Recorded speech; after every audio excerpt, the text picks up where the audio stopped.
All right, Russell Wilson signed with the Giants last night. And yes, this is a Chicago Bears channel. Bears Now by Chat Sports. My name is Harrison Graham. But this could absolutely impact the Bears. The question is it good news? Is it bad news? Could it be both? We'll explore all angles coming up here on today's show. But we are on the road to 120,000 subscribers, which is an awesome milestone. And that is a testament to you guys. So we appreciate the love and support all of our subscribers and non-subscribers have shown us. If you are a subscriber, help us get there. Getting to 120,000, that would be awesome. Myself, producer Colin, everybody else that helps with the show would greatly appreciate it. It's 100% free. With that being said, let's dive into today's show.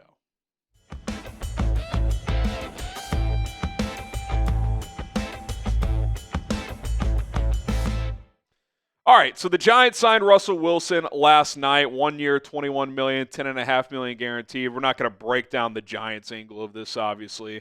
This is a Bears show, but this could have NFL draft repercussions inside the top 10 because Shedeur Sanders had been linked to the Giants.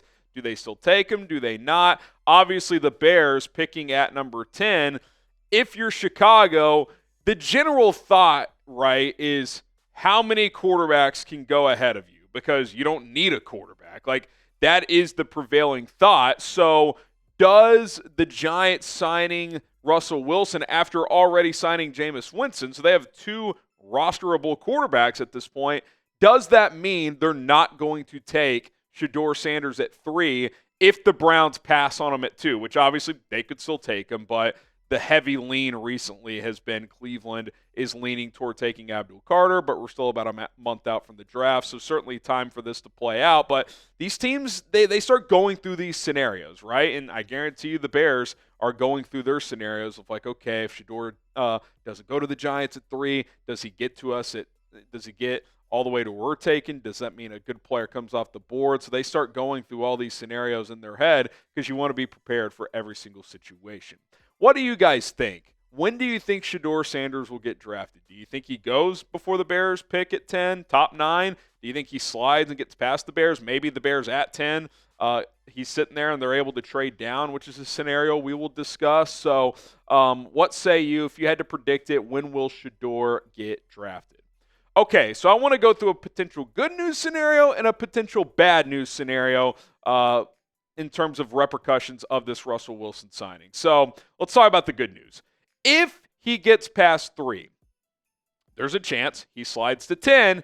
And if you are on team trade down, well, typically you can get more value in a trade down if there is a quarterback worth trading up for other teams. Now, are teams magically just going to trade up when he gets to 10? Not necessarily. They could trade up at 8 or 12 or whatever based on if he's still available. But could that be a spot where a team picking in the teens or even the 20s would be, okay, we're comfortable pulling the trigger, moving up capital to go get Shedeur Sanders? Now, when you look inside the top 10, the question is, does he slide to number 10, right?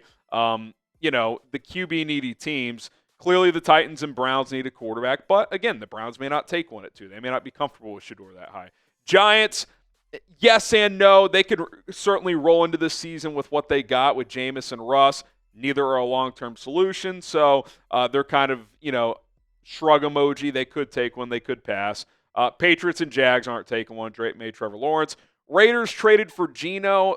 There's been chatter of an extension, although it hasn't happened yet, so I'll put them in the shrug emoji category. Maybe they would consider it. Maybe they won't.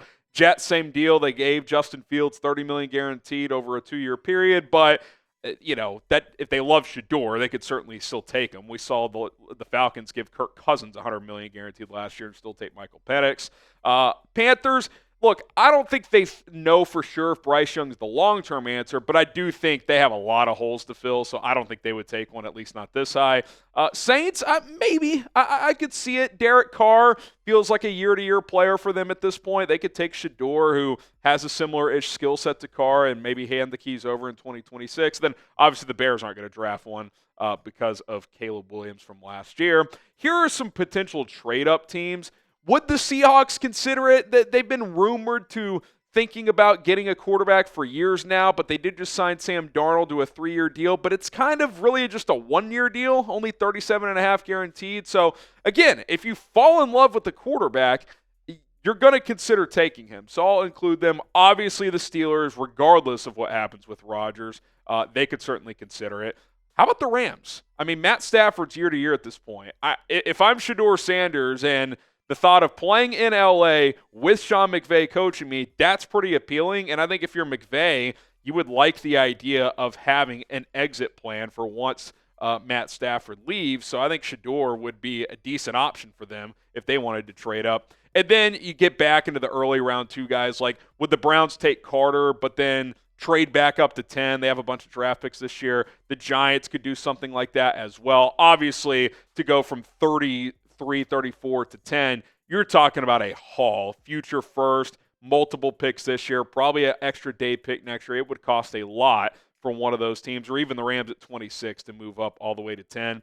I can't imagine the Bears would trade out around 1. Now, they could certainly take a haul from, say, the Giants if they wanted to pair up Travis Hunter and Shedeur Sanders and then trade back into round 1, right? Because they would have a lot of ammunition to do so. They already have their 2 second-round picks this year. They would now have at least 1 future first, if not multiple future first, and extra day 2 picks that they would get from this year and next year if the Giants moved all the way from 33, 34 all the way up to 10. So you could trade out then come back in, but there's not a scenario I can envision that the Bears do not make a first-round pick in this NFL draft. Okay, so that is a potential good news scenario of, okay, maybe trading back and getting more value in a trade back is certainly on the table if Shedeur falls to 10. We'll talk about the negative repercussion on the flip side, but I do want to tell you guys first about our sponsor, Rocket Money. Are you looking to scale back on your spending? Are you looking to build your savings? Need to start saving for a college fund, or maybe you're trying to save up to buy a car or a house, whatever the case may be? Well, you got to cut back on your spending, and Rocket Money is a personal finance app that will help you find and cancel your unwanted subscriptions, monitor your spending, and help lower your bills so that you can grow your savings. They will list out all of your subscriptions on one screen, and you'll see how much per month you are paying on those subscriptions. Most Americans think they spend about $62 per month on subscriptions, but get this, that real number is closer to $300. That is literally thousands of dollars per year, half of which are probably for subscriptions I completely forgot about. I know there were a few when I signed up, so trust me, there's probably at least 1 or 2 for you. So you can see all those subscriptions, and if there's something you don't want, Rocket Money can help you cancel it with just a few taps. Basic banking things as well. Checking your credit score. They will let you know when upcoming bills are going to be paid if you have auto payment turned on through your bank. Tons of things that are very user-friendly, very beneficial for you guys. Rocket Money has over 5 million users and has saved a total of $500 million in canceled subscriptions alone, and has saved members up to $740 per year when using all of the app's features. So stop wasting money on things you don't use. Cancel your unwanted subscriptions today by going to rocketmoney.com/bearsnow. It's rocketmoney.com/bearsnow. Please use our link to download the app. It helps support us and ultimately support yourself and your finances. Okay, let's get to the potential Bears bad news of this Russell Wilson signing, because and the possibility of Shedeur sliding to 10. Okay, sure, maybe there's a scenario where you could trade down and get more, but there's also a scenario that a player you really want that you thought could get pushed down to 10 because Shedeur was going inside the top 9. If he doesn't now, well, that means an extra non-quarterback prospect, which is what the Bears are looking for. They're not looking to draft a quarterback, comes off the board, right? I just kind of threw this together as a potential scenario. Cam Ward goes to the Titans. Abdul Carter goes to the Browns. Travis Hunter goes to the Giants. The Patriots take one of the tackles, let's just say Mimbu for this standpoint. Mason Graham goes to Jacksonville. Let's say the Raiders take Ashton Genty. The Jets take Tyler Warren.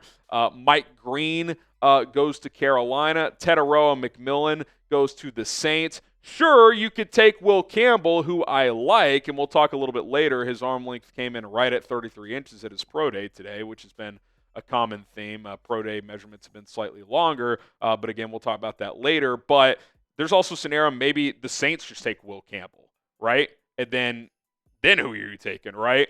Look, a lot can change between now and the draft. And you could debate both sides of this coin. Do you want Shedeur to get to 10 because maybe a team's willing to trade up with you? Sure, but it's not a guarantee that a team's willing to trade up with you. The safer route is Shedeur goes higher, right? And that's an extra slot of a team that's not taking a prospect that the Bears could be targeting. Maybe that pushes back an Ashton Genty. Maybe that pushes down an Armand Mimbu or someone like that. So we'll see how it plays out. I certainly don't think it's a given that the Giants will pass on Shedeur, but general logic would say they're at least more flexible, right? It's kind of what we've talked about with the Bears with beefing up their O-line and adding a few defensive linemen. You're not pigeonholed into taking an offensive or defensive lineman at 10. Now you have the flexibility. If you really like an O-lineman or D-lineman there, cool. If you really like Ashton Genty and he falls there, awesome. It kind of feels like that's the approach the Giants have taken with these two quarterbacks of, hey, if we really like Shedeur and he gets there, we'll still take him. If not, we'll take the best player available in Travis Hunter or if it's Abdul Carter. Does the Giants, in your opinion, signing Russ help or hurt the Bears more? Type 1 for help or 2 for hurt. Again, I would say slightly more on the hurt side if I had to project. But again, there's a scenario where this is great news and you get a haul for the number 10 pick because someone wants to come up and draft Shedeur Sanders. I will say my gut tells me Shedeur is gone before 10, whether that's the Browns or Giants at 3, whether that's the Raiders at 6, whether that's another team trading up, maybe the Saints at 9 take him. It only takes one team, and after the first pick to the 10th pick, that's 8 slots. So that's a lot of draft picks that got to come and go before someone makes the decision to draft Shedeur or not. So I still think he goes because quarterbacks always go, but who knows? Weirder things have happened. Obviously, this has kind of been my core 5. I would like one of these 5 guys to fall to 10. I've thrown an asterisk on the 2 offensive linemen because if the Bears don't think they can play left tackle, Armand Mimbu and Will Campbell, it becomes a little bit of a tougher sell. I still think they're both really good players, just where do they play, right? Because left guard through right tackle are for sure set this year and potentially set for multiple years with Joe Thuney, Drew Dahlman, Jonah Jackson, and Darnell Wright. So if you're hesitant about Campbell because of his arm length or Mimbu because he's never played a left tackle, then that becomes a little tougher. Mason Graham, we know, is unlikely. Genty and Warren, certainly a chance, but not a guarantee they fall to 10. You're hoping at least one of these guys gets there. Okay, that's going to do it for Chicago Bears Now. My name is Harrison Graham. Appreciate everybody for tuning in to this show. We'll be back later today. A lot of draft stuff circulating. Mike Green had a great pro day yesterday. Will Campbell arm length news. Bears at Ohio State's pro day. Ashton Genty's pro day today. We'll see if he does the full drills and the 40s. If he does, what does he run? That'll be fascinating. We'll have it all covered here on Chicago Bears Now. We'll see you then.